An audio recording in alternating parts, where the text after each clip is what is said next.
વહીવટ એમાં કોઈ કરતા કોઈ આ રોડ રસ્તા પૂરતું નહીં, દરેકમાં પારદર્શક વહીવટ તો હોવો જોઈએ.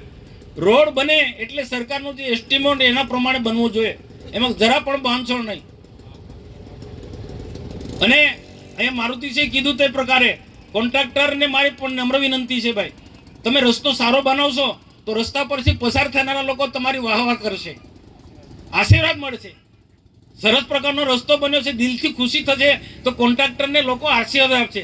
ને એન્જિનિયર હોય, જુનિયર એન્જિનિયર ફિલ્ડ પર રહેનારાને વધારે જવાબદારી છે ભાઈ, તેમને પણ કાળજી રાખો ભાઈ, સરકારના એસ્ટિમેટ પ્રમાણે બને છે કે નહીં એ પણ જોવું પડે. અને સાથે સાથે એ પણ કાળજી રાખવી પડશે, કોન્ટ્રાક્ટરે હો અને ડેપ્યુટી એન્જિનિયર સાહેબ તમારે હો.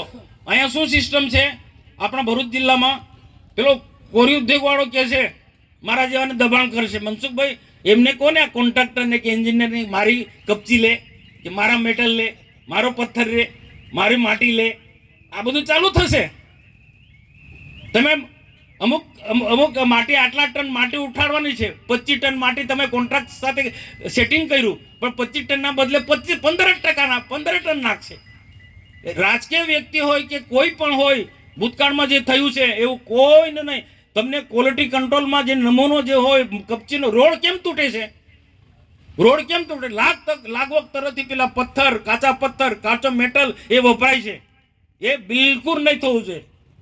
કોઈની લાગવગ નહીં. કોન્ટ્રાક્ટર લાગે, તમને લાગે કે આ પાકા પથ્થરનો એ માલ છે, કોરી ત્યાંથી જ ઉઠાવો, બીજું કોઈ જગ્યાએ નહીં.